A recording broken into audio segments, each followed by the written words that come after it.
اعلموا أنما الحياة الدنيا لعب ولهو وزينة وتفاخر بينكم وتكاثر في الأموال والأولاد كمثل غيث أعجب الكفار نباته ثم يهيج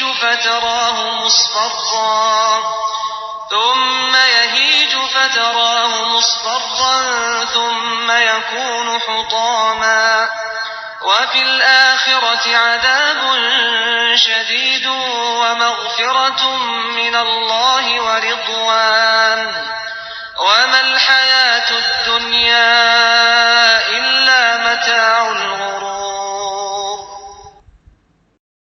Maksudnya, ketahuilah bahawa kehidupan dunia ini tidak lain hanyalah permainan dan hiburan yang melalaikan, serta perhiasan, juga bawaan hidup yang bertujuan bermegah-megah antara kamu dengan kelebihan, kekuatan dan bangsa keturunan, serta berlumba-lumba membanyakkan harta benda dan anak pinak. Samalah seperti hujan yang menumbuhkan tanaman yang hijau subur, menjadikan penanamnya suka dan tertarik kepada kesuburannya. Kemudian tanaman itu tumbuh segar ke suatu masa yang tertentu. Selepas itu, engkau melihatnya berubah kekuningan. Akhirnya ia menjadi hancur bersepai. Dan hendaklah diketahui lagi bahawa di akhirat ada azab yang berat disediakan bagi golongan yang hanya mengutamakan kehidupan dunia itu. Dan ada pula keampunan besar serta keredaan daripada Allah yang disediakan bagi orang-orang yang mengutamakan akhirat. Dan ingatlah bahawa kehidupan dunia ini tidak lain hanyalah kesenangan bagi orang-orang yang terpedaya. Surah Al-Hadid ayat 20.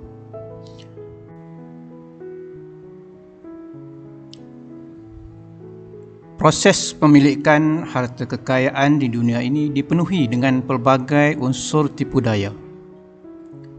Bermula daripada proses mencari dan mendapatkan harta sehinggalah kepada proses membelanjakan harta tersebut.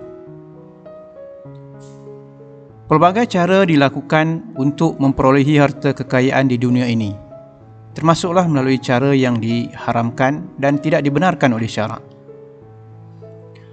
Apabila manusia berkehendak untuk mendapatkan harta kekayaan mereka kebiasaannya akan memberikan tumpuan kepada berapa banyak harta yang dapat mereka perolehi dan berapa banyak yang dapat mereka simpan untuk diri mereka sendiri. Tidak ramai yang memberikan tumpuan kepada status harta tersebut, sama ada halal atau haram. Lebih sedikit yang memberi tumpuan kepada berapa banyak mereka dapat belanjakannya ke jalan Allah, berbanding dengan apa yang ingin mereka simpan untuk diri mereka sendiri. Kebanyakan daripada kita menghabiskan keseluruhan hidup mengumpulkan harta kekayaan. Bermula daripada proses pembelajaran sejak kecil, para ibu bapa mengindoktrinasikan anak-anak mereka agar belajar setinggi yang mungkin supaya mendapat pekerjaan yang baik, gaji yang lumayan, berkereta mewah, rumah seperti istana, isteri yang cantik, suami yang kacak, anak yang ramai, tanah ribuan ekar, badan bersalut emas, simpanan wang berjuta-juta, dan senarainya berterusan tanpa noktah akhir. Anak-anak begitu teruja ke sekolah kerana ingin menjadi kaya. Mereka belajar dan belajar sehingga berjaya. Akhirnya, mereka mendapat pekerjaan yang baik, gaji yang lumayan, berkereta mewah, rumah seperti istana, isteri yang cantik, suami yang kacak, anak yang ramai, tanah ribuan ekar, badan bersalut emas, simpanan wang berjuta-juta, dan senarainya berterusan tanpa noktah akhir. Malangnya kita dan mereka mungkin tidak berkesempatan untuk menikmati kesemua harta kekayaan dunia ini apabila mati datang menjemput kita. Kesemua harta kekayaan ini akhirnya bertukar milik kepada orang lain. Sebahagian daripada kita mungkin dipanjangkan umur sehingga 70 tahun atau lebih. Malangnya selera makan semakin berkurang, kulit tidak lagi tegang, badan tinggal tulang, bergerak lebih sedikit akan rasa sakit belakang. Ada isteri atau suami hanya menjadi rakan bersembang, anak-anak jauh di seberang, rumah yang besar hanya tinggal 2 orang. Banyak harta tetapi nafsu berbelanja sangat kurang. Pendek kata, sekaya mana pun kita pada usia ini, bukan harta kebendaan yang boleh menjamin kebahagiaan. Sebaliknya, hati kecil kita berdoa agar Allah memberikan kita kesihatan dan makna sebenar kehidupan yang kekal.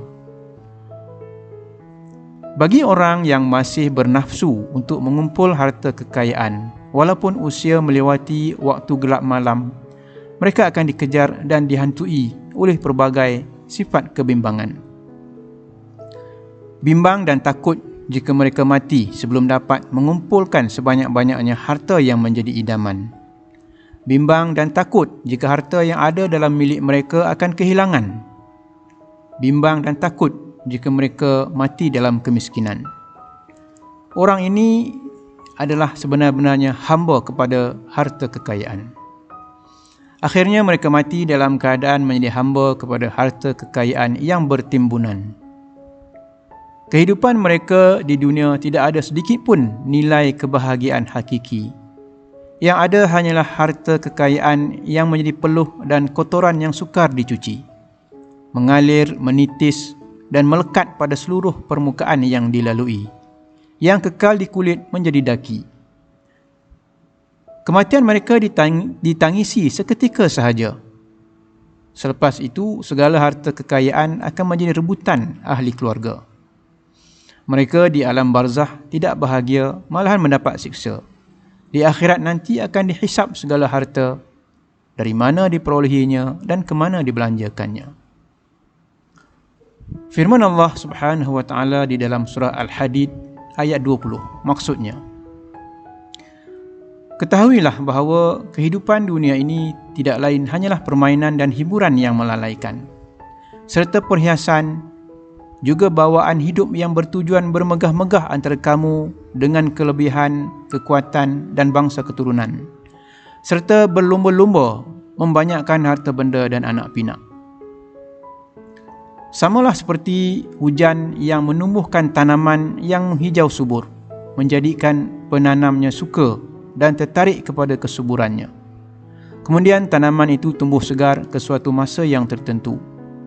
Selepas itu engkau melihatnya berubah kekuningan. Akhirnya ia menjadi hancur bersepai. Dan hendaklah diketahui lagi bahawa di akhirat ada azab yang berat disediakan bagi golongan yang hanya mengutamakan kehidupan dunia itu. Dan ada pula keampunan besar serta keredaan daripada Allah yang disediakan bagi orang-orang yang mengutamakan akhirat. Dan ingatlah bahawa kehidupan dunia ini tidak lain hanyalah kesenangan bagi orang-orang yang terpedaya. Surah Al-Hadid ayat 20. Allah memulakan ayat dengan kata seruan ketahuilah, yang bermaksud satu arahan tegas agar kita mengkaji secara mendalam hakikat kehidupan di dunia ini. Dibentangkan faktanya kepada kita untuk dikaji, iaitu hakikat kehidupan dunia ini tidak lain hanyalah, pertamanya, permainan. Yang keduanya, hiburan yang melalaikan. Yang ketiga, perhiasan. Yang keempat, kemegahan pangkat, kedudukan, kekuatan dan keturunan. Dan yang kelima, perlumbaan memperbanyakkan harta benda dan anak pinak. Diberikan pula perumpamaan untuk menjadikan kita lebih faham bahawa kehidupan di dunia ini adalah kenikmatan yang sangat sementara. Seperti tanaman yang tumbuh hijau setelah ditimpa hujan. Kemudiannya ia akan melalui proses perkembangan, matang, tua, kering dan seterusnya telerai hancur setelah tiba masanya.